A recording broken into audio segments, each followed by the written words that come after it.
Assalamualaikum warahmatullahi wabarakatuh. Saya Penny, mahasiswa PPG tahap 2, ingin melakukan praktek mengajar untuk memenuhi persyaratan UKIN. Saya akhiri, wabillahi taufiq wal hidayah. Assalamualaikum warahmatullahi wabarakatuh. Assalamualaikum warahmatullahi wabarakatuh. Waalaikumsalam warahmatullahi wabarakatuh. Apa kabar anak-anak? Baik. Alhamdulillah baik. Pada hari ini seperti biasa, sebelum belajar Ibu minta kepada ketua kelasnya Riko untuk memimpin teman-temannya dalam membaca doa. Kami persilakan kepada Riko.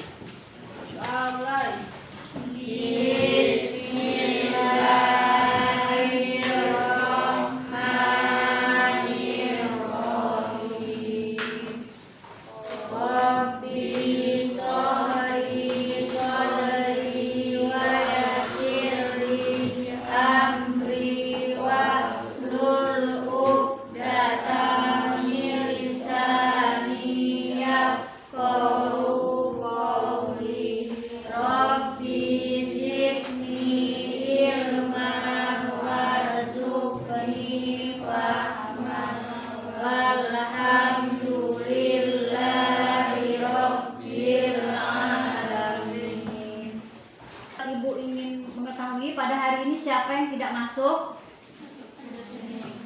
Hadir semua? Hadir, alhamdulillah. Sekarang kita lanjutkan ke materi kita, yaitu tentang dakwah Nabi di kota periode Mekah. Dakwah Nabi periode Mekah. Namun sebelum pembelajaran, Ibu ingin mengetahui kepada kalian mengenai tentang pembelajaran kemarin. Tentang pelajaran kemarin, yaitu kita mempelajari tentang kelahiran Nabi, dari Nabi kecil sampai dewasa, kemudian sampailah Nabi diangkat menjadi Rasul. Jadi ingin mengetahui kepada kalian, tolong dibuat dulu. Jadi Ibu minta kepada kalian ingin bertanya mengenai tentang materi kemarin, ya. Siapa nama dari ibu Nabi Muhammad SAW? Kata Juliansa. Nama ibu Nabi Muhammad SAW.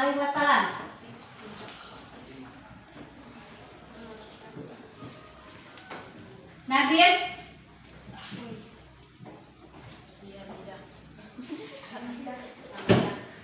Aminah. Kalau Siti Hadijah itu siapa? Siti Hadijah siapa? Rizka? Istri Nabi Muhammad. Ibu Nabi Muhammad adalah Aminah. Istrinya adalah Khadijah. Sedangkan pengasuh Nabi waktu masih kecil siapa namanya? Halimatul Sa'diyah. Waktu kecil Nabi dipelihara dan disusui oleh Halimatul Sa'diyah. Itu dia. Kemudian Nabi diangkat menjadi Rasul. Kalau menurut sejarahnya Nabi diangkat menjadi Rasul, apakah Nabi sudah kawin dengan Siti Khadijah? Sudah. Diangkat menjadi Rasul, Nabi sudah kawin dengan Siti Khadijah. Diangkat pertama menjadi Rasul. Pertama Nabi diangkat menjadi Rasul ketika beliau menerima wahyu yang pertama. Di dalam surah apa? Wahyu yang pertama surah Al-Alaq. Surah Al-Alaq, gimana bunyi surah Al-Alaq? Wahyu yang pertama surah Al-Alaq bunyinya. Ayo, siapa yang tahu? Ririn? Coba maskernya dibuka dulu. Surah Al-Alaq bunyinya. Bismillahirrahmanirrahim.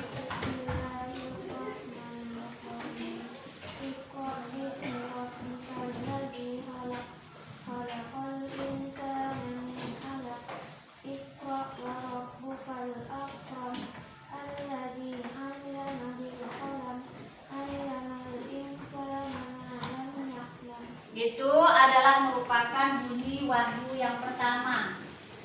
Surah Al-Alaq yang berbunyi Iqra bismi rabbikal ladzi khalaq. Berapa ayat?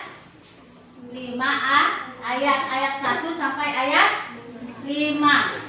Kemudian wahyu yang kedua di dalam surah, setelah wahyu pertama, Nabi menerima wahyu yang kedua, yaitu dalam surah Al-Mudaththir. Gimana bunyinya? Ya ayyuhal mudaththir qum fa'anzir wa rabbaka fakabbir wa thiyabaka fadahhir wa rujzaka fahjur wa la tamnun tastaqdir wa lirabbika fasbir. Shadaqallahul azim. Berarti wahyu yang pertama yaitu dalam surah Al-Alaq ayat 1 sampai 5. Kemudian turun wahyu yang kedua di dalam surah Al-Mudaththir ayat 1 sampai 7. Udah 2 kali menerima wahyu. Sekarang kita lanjutkan materi kita berikutnya. Namun sebelumnya Ibu Nita perhatikan ke depan. Perhatikan ke depan, yaitu materi kita tentang dakwah Nabi periode Mekah. Jadi di dalam pembelajaran ini mengenai tentang kompetensi dasar, yaitu meneladani perjuangan Nabi Muhammad SAW periode Mekah. Kemudian tujuan pembelajaran kita pada hari ini, yang pertama, diharapkan kepada kalian bisa menunjukkan perjuangan yang dilakukan Nabi pada periode Mekah. Menunjukkan. Yang kedua, diharapkan kepada kalian bisa menjelaskan perjuangan yang dilakukan Nabi Muhammad SAW periode Mekah. Jadi menunjukkan kemudian menjelaskan perjuangan Nabi Muhammad SAW periode Mekah. Jadi mengarah kepada dakwah. Sekarang coba perhatikan ke depan. Kita lanjutkan materi kita. Tadi di dalam pembelajaran ini diharapkan kepada kalian bisa menunjukkan dan menjelaskan perjuangan yang dilakukan Nabi pada periode Mekah. Coba kalian perhatikan pada gambar. Berikut ada gambar 1, coba kalian tanggapi. Kira-kira apa yang kalian lihat dan kalian tanggapi mengenai tentang gambar di depan ini? Tentang gambar apa? Tentang buah hiro. Ada tulisan goro, artinya buah hiro, yaitu sebuah buah. Kira-kira nanti berhubungan dengan materi kita. Terus gambar kedua, coba kalian perhatikan ke depan. Gambar kedua, di sini kira-kira apa yang kalian lihat? Ka'bah.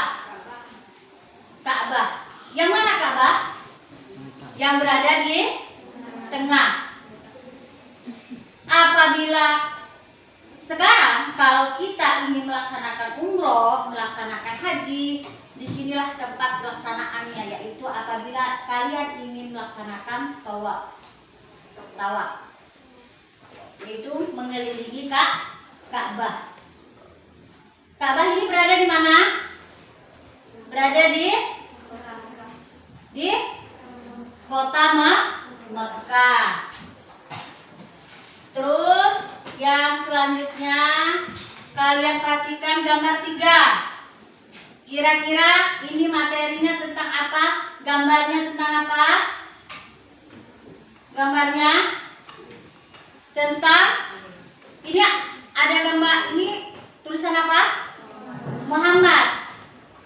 Kira-kira ini Gambarnya sedang melakukan apa? Sedang melakukan apa? Melakukan apa yang kalian tanggapi mengenai tentang gambar ini? Tentang apa? Tentang berdakwah.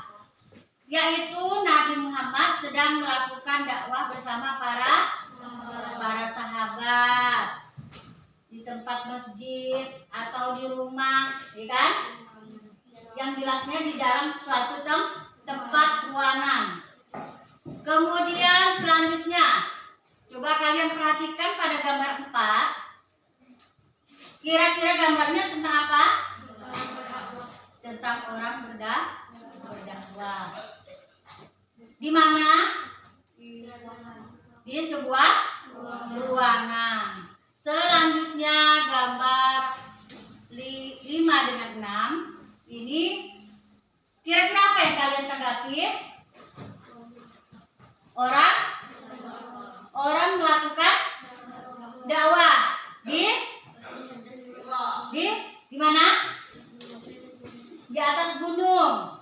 Kalau di atas gunung, kalau tadi di tempat ruangan, kalau ini di tempat terbuka. Nah, jadi nanti ada kaitannya dengan materi kita pada hari ini. Sekarang coba kalian kepada materi kita pada hari ini, yaitu tentang dakwah Nabi pada periode Mekah, ya kan? Jadi coba kalian perhatikan, Nabi Muhammad mulai berdakwah setelah wahyu pertama, wahyu kedua, dan wahyu ketiga. Nabi Muhammad mulai berdakwah setelah menerima wahyu pertama, yaitu tadi di dalam surah Al-Alaq ayat berapa?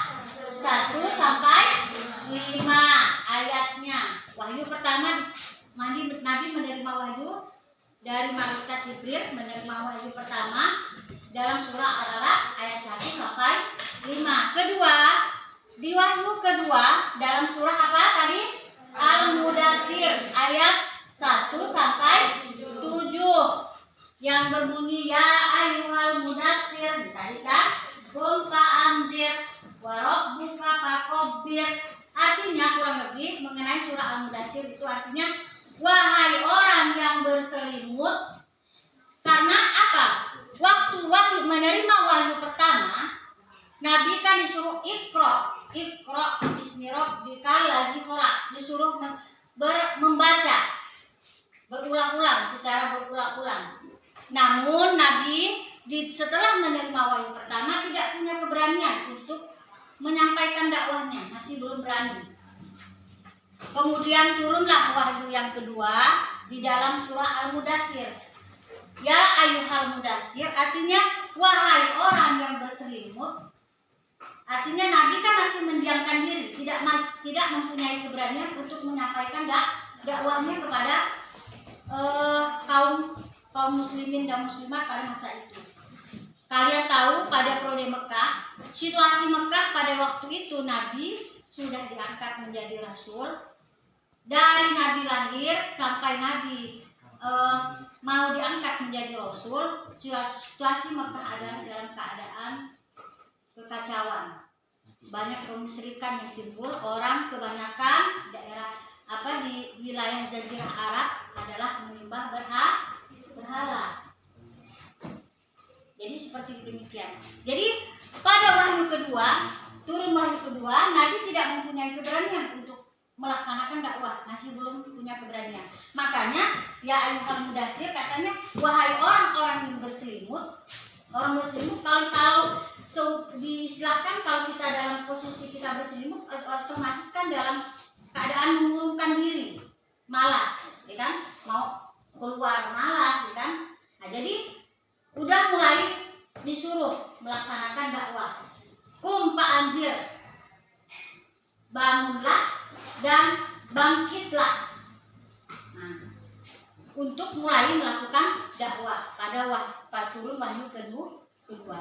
Namun setelah itu turunlah wahyu yang ketiga yaitu dalam surah Al-Hijr ayat 94 dan 95 yang berbunyi A'udzubillahi minasyaitonirrajim. Bismillahirrahmanirrahim. Fasda bimatu baru wa amil minal musrikin. Inna kafainal mustahziin. Artinya, maka sampaikanlah olehmu secara terang-terangan. Jadi intinya di dalam surah Al-Hijr ayat 94 sampai 95 Nabi sudah diharuskan untuk melaksanakan dakwah secara terang-terangan. Jadi intinya waktu pertama menerima wahyu pertama dan kedua, Nabi masih melakukan dakwah secara sembunyi. Namun turunlah wahyu yang ketiga dalam surah Al-Hijr tadi. Jadi disuruh melaksanakan dakwah secara terang-terangan. Jadi kalau kalian kaitkan dengan materi tadi, yaitu tentang gambar, kalau yang gambar 3 dengan 4 yang dilakukan di dalam tempat yang tertutup, berarti Nabi melakukan dakwah secara sembunyi. Karena apa?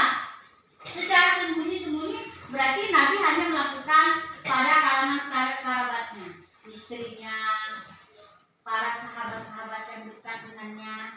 Contohnya, kalau kita ketahui di dalam menurut cerita, yang pertama masuk Islam dari kalangan perempuan adalah siapa? Siti Khadijah. Siapa Siti Khadijah? Istri Nabi Muhammad SAW. Kalau dari kalangan anak-anak laki-laki, siapa? Kalangan anak laki-laki siapa? Ali bin Abi Thalib. Siapa Ali bin Abi Thalib? Siapa Ali bin Abi Thalib? Siapa yang ingat ceritanya? Kalau udah Thalib, Abdul Muthalib, siapa itu? Berarti keturunan Nabi Muhammad. Ingat, ayah Nabi Muhammad siapa? Ayah Nabi Muhammad siapa? Abdullah. Kakeknya siapa? Abdul Muthalib. Jadi Ali bin Abi Thalib adalah merupakan keponakan dari Nabi Muhammad yang pamannya dulu memelihara Nabi waktu Nabi kecil sampai Nabi ikut berdagang. Itu adalah ayahnya Ali bin Abi Thalib. Kemudian dari kalangan orang-orang dewasa, yang pertama masuk Islam, yang mengikuti dakwah Nabi siapa? Siapa? Abu Bakar Siddiq. Abu Bakar Siddiq. Jadi perhatikan itu. Banyak masih para sahabat-sahabat lain yang mengikuti dakwah Nabi, baik secara yang pertama dilakukan secara sembunyi. Artinya dakwah yang dilakukan secara sembunyi-sembunyi ini adalah dakwah yang dilakukan kepada kalangan-kalangan sahabat-sahabat Nabi yang dekat dengan Nabi. Jadi dalam situasi sembunyi, di rumah, di masjid, di tempat-tempat yang tidak terbuka. Jadi pada gambar berikutnya tadi melakukan dakwah di atas gunung berarti udah ada turun wahyu yang ketiga tadi. Dalam surah apa tadi? Wahyu yang ketiga surah Al-Hijr ayat 94 dengan 95 melakukan dakwah secara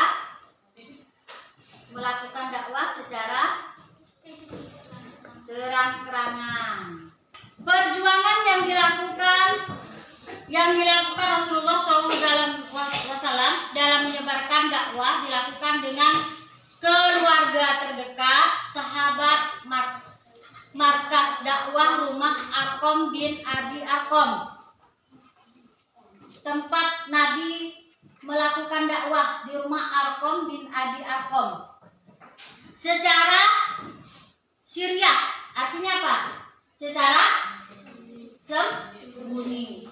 Jadi melakukan dakwah secara keluarga terdekat, sahabat Nabi, di markas dakwah rumah Arkom bin Abi Arkom. Kemudian jahriyah secara apa? Secara terang-terangan, yaitu keluarga besar. Jadi udah tidak ada secara sembunyi-sembunyi, tidak hanya keluarga dekat, kerabat dekat. Jadi udah mulai ke keluarga besar. Jadi sahabatnya, ada sahabat keluarganya lagi udah yang ikut berdakwah dengan mengikuti dakwah Nabi. Nah itu sudah dilakukan secara terang-terangan. Keluarga besar yaitu penduduk Mekah, penduduk luar Mekah, sampai bahkan ke penduduk di luar Mekah. Namun setelah Nabi, nanti kelanjutan dari ceritanya, dakwah Nabi tidak hanya sampai di kota Mekah, namun tahap selanjutnya adalah Nabi melakukan dakwah di kota Madinah. Ingat, di dalam dakwah Nabi melakukan dakwah di kota Mekah banyak tindasan-tindasan dari kaum kafir Quraisy yang tidak misalnya yang tidak menginginkan dakwah Nabi, menghalangi dakwah Nabi di dalam kota Mekah tersebut. Makanya Nabi bersama para sahabatnya melakukan hijrah ke kota Madinah karena merasa kaum umat Nabi Muhammad tertindas oleh kafir Quraisy yang tidak menginginkan dakwah di kota Mekah. Jadi intinya materi kita pada hari ini yaitu tentang dakwah Nabi yang dilakukan, perjuangan Nabi dalam melakukan dakwah, yaitu dengan secara sembunyi-sembunyi dan secara terang-terangan. Jadi kalian kira-kira memahami kalau secara sembunyi berarti dari kalangan keluarga, kalau dari secara terang-terangan berarti bukan hanya dari kalangan keluarga, berarti dari kalangan di luar dari keluarga, dari kaum yang lain-lain di luar dari keluarga Nabi Muhammad SAW. Sampai di sini materi kita pada hari ini. Mungkin ada yang ingin bertanya, Ibu persilakan. Siapa yang ingin bertanya? Bu, dakwah secara sembunyi-sembunyi dan terang-terangan pada zaman Nabi seperti bagaimana? Seperti contoh tadi, bagaimana? Terus bagaimana apanya? Bagaimana apanya? Dakwah secara sembunyi-sembunyi dan terang-terangan. Yang dilakukan namanya zaman Nabi apa sekarang? Sekarang. Oh, zaman Nabi dengan sekarang. Kalau yang dakwah yang dilakukan di zaman Nabi tadi udah dijelaskan. Yang pertama, secara sembunyi-sembunyi berarti dakwah yang dilakukan Nabi kepada kerabat-kerabat dekat Nabi, yaitu pada istri Nabi, para sahabat Nabi, dan dilakukan di tempat yang tertutup, yang tidak terbuka, seperti yang dilakukan Nabi, dakwah di dalam melakukan Nabi, yaitu pada rumah Arkom bin Abi Arkom. Arkom bin Abi Arkom itu adalah sahabat Nabi yang mempunyai rumah, bukannya rumah Arkom, bukan. Jadi sahabat Nabi yang bernama Abi Arkom bin Abi Arkom, tempat Nabi melakukan dakwah. Jadi rumah itulah yang dilakukan tempat Nabi melakukan dakwah. Jadi maksudnya secara sembunyi-sembunyi berarti pada kalangan para sahabat. Jadi kalau secara terang-terangan berarti sudah tidak pada kalangan sahabat, sudah di luar dari kalangan sahabat, pada masyarakat luas. Jadi dilakukannya pun di tempat terbuka. Jadi kalau kalian ingin melakukan dakwah sekarang secara sembunyi-sembunyi dengan secara terang-terangan, kalian bisa pahami. Seumpama kalau kalian mendengar dakwah atau mendengar ceramah tentang agama yang dilakukan di tempat yang tidak terbuka, seperti masjid ataupun aula ataupun ruang kelas ini yang tidak tempat terbuka, hanya tempat orangnya terbatas, artinya melakukan dakwah secara sembunyi-sembunyi. Dan kalau yang dilakukan secara terang-terangan luas. Itunya berarti melakukan dakwah secara terang-terangan dan jumlah fasilitas orangnya pun ramai dibanding dengan melakukan secara sembunyi-sembunyi. Tapi alangkah lebih baiknya kalau kalian ingin melakukan dakwah, perhatikan Bu, kalau kalian ingin melakukan dakwah kepada orang lain, alangkah lebih baiknya melakukan dakwah kepada keluarga kita sendiri dulu. Jadi kan orang kalau ingin berpatokan mau mengikuti dakwah kita kalau misalnya melihat keluarga kita itu bagus. Ibu contohkan, kalau kita menegur orang, tidak boleh kamu mencuri, tidak boleh kamu nakal. Sedangkan adik kita nakal, kerabat kita sendiri suka mencuri, kan? Berarti tidak bisa menjadi patokan. Jadi dibina dulu keluarga kita, barulah kita melakukan dakwah kepada orang lain. Intinya seperti itu. Jadi orang akan mau menerima dakwah kita seumpama apa yang kita sampaikan sesuai dengan kenyataan hidup kita. Intinya seperti demikian. Jadi kalau dalam itu dakwah, ingin melakukan dakwah, lakukanlah kepada kerabat kita dulu, barulah kita melakukan dakwah kepada orang lain. Intinya seperti itu. Terus selanjutnya, yang ingin bertanya silakan. Siapa? Tata. Apa arti as-sabiqun? As-sabiqul awalin. Itu maksudnya Tata?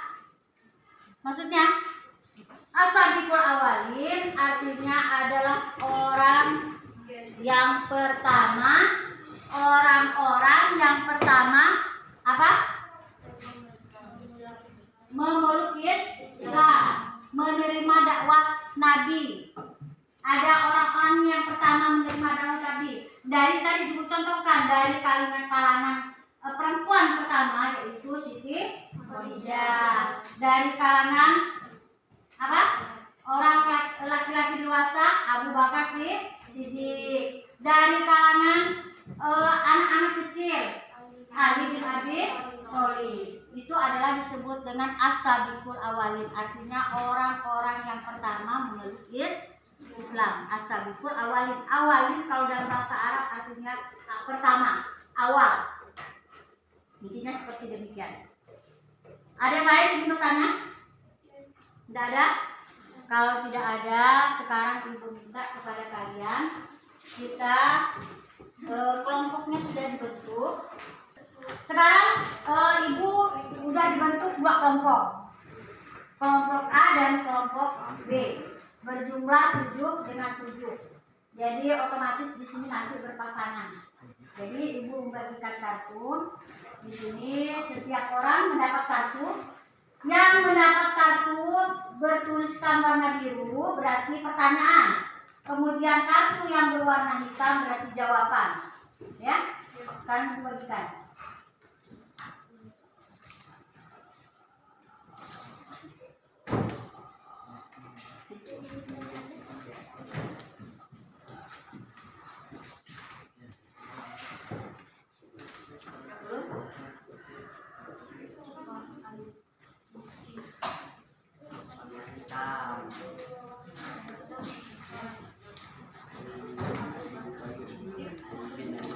Ibu bagikan. Ingat, tadi kartunya ada 7, berarti 7 nama, 7 pertanyaan, 7 jawaban. Sekarang Ibu beri waktu 5 menit untuk kalian berkumpul di depan. Yuk silakan berkumpul di depan, memasangkan kartunya masing-masing sesuai dengan pertanyaan dan jawaban. Silakan. Silakan.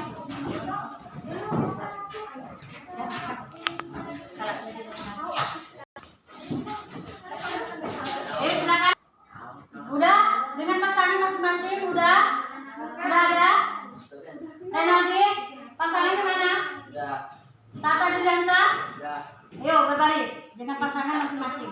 Jadi Ibu minta yang sudah mendapatkan pasangan di depan ini nanti membacakan jawaban ke pertanyaan dengan jawaban. Ibu minta suaranya yang jelas. Ya, yang di belakang, ayo yang di belakang udah Sudah. Sesuai dengan pasangan masing-masing. Ya silakan yang ke depan dulu. Maju.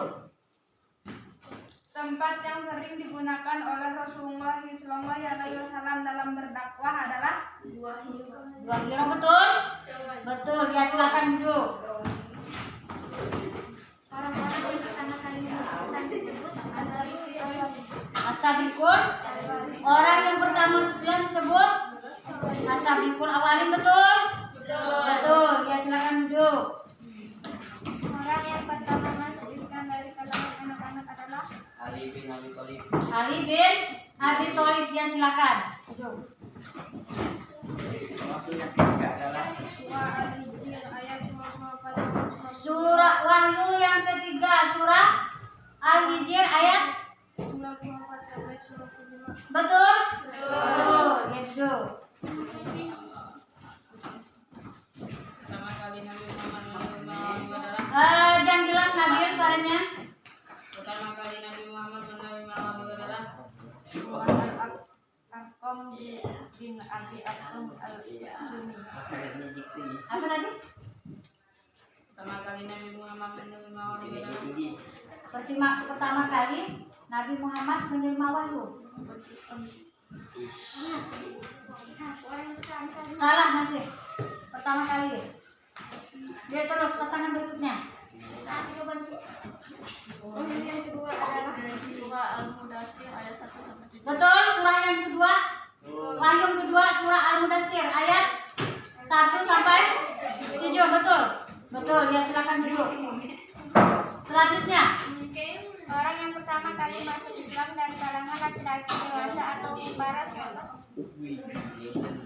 nah ini suaranya. Abu Bakar Siddiq. Dari kalangan dewasa laki-laki, Abu Bakar Siddiq. Betul? Betul, ya silakan duduk. Selanjutnya tadi, Nabil. Jangan cocok. Dah. Dah sekarang sesuai dengan pasangan tadi, sudah jelas bahwa materi kita mengenai tentang materi kita tadi sudah berkenaan dengan materi kita mengenai pertanyaan dan jawaban sudah terjawab sudah tentang materi kita pada hari ini. Jadi sebelum pembelajaran kita selesai pada hari ini, mari kita simpulkan materi kita pada hari ini tentang yang pertama, kalian diharuskan tadi mampu menjelaskan perjuangan Nabi yang dilakukan Nabi Muhammad periode Mekah dengan menunjukkan perjuangan Nabi Muhammad yang dilakukan Nabi Muhammad pada periode Mekah. Sekarang kita simpulkan sama-sama. Apa yang dilakukan Nabi? Apa yang dilakukan Nabi pada periode Mekah? Yang dilakukan Nabi pada periode Mekah, yaitu dengan berdakwah pada periode Mekah. Sebutkan berapa kali menerima wahyu Nabi? 3 kali menerima. Yang pertama, wahyu pertama tadi apa? Surah Al-Alaq ayat 1. Yang kedua, wahyu kedua? Surah Mudaththir ayat 1. Yang ketiga, wahyu ketiga? Al-Hijr ayat 95. Nabi pada periode Mekah ini adalah melakukan dakwah. Dakwah yang dilakukan Nabi dengan cara yang pertama dengan cara sembunyi-sembunyi. Yang kedua dengan cara terang-terangan. Kalau secara sembunyi-sembunyi dengan cara apa Nabi? Dengan secara sembunyi-sembunyi dengan cara seperti apa? Melakukan dakwah dengan di tempat-tempat atau di rumah-rumah. Dengan siapa? Dengan keluarga, para sahabat, kerabat yang dekat-dekat, saudara-saudara kalian. Kemudian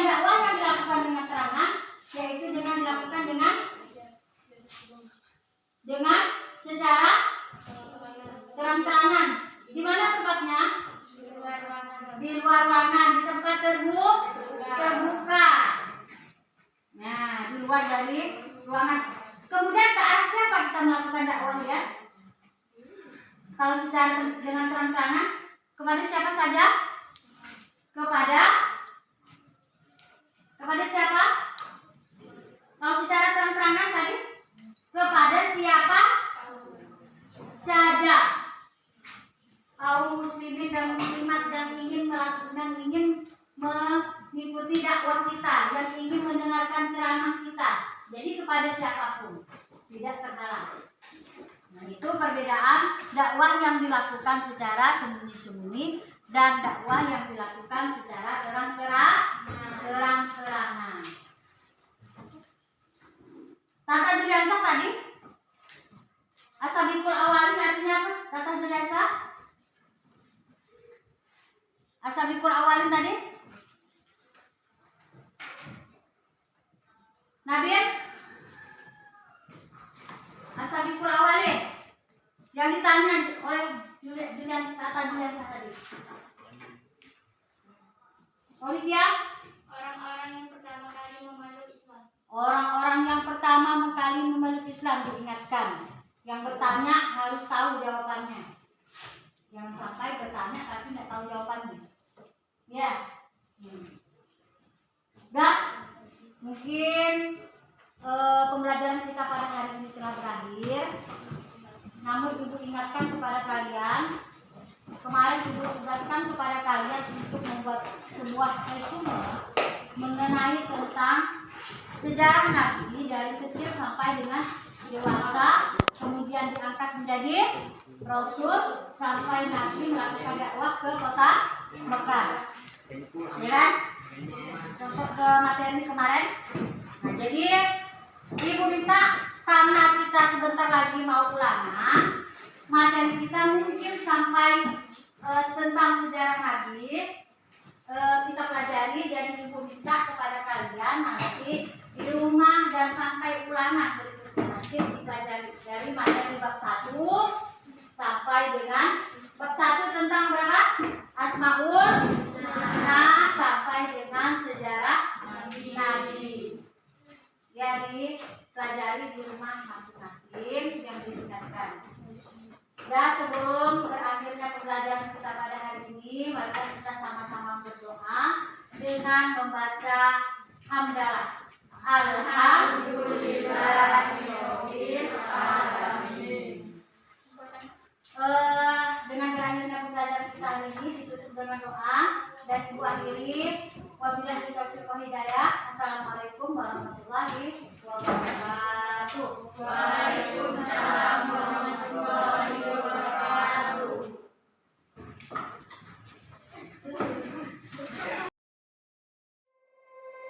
You said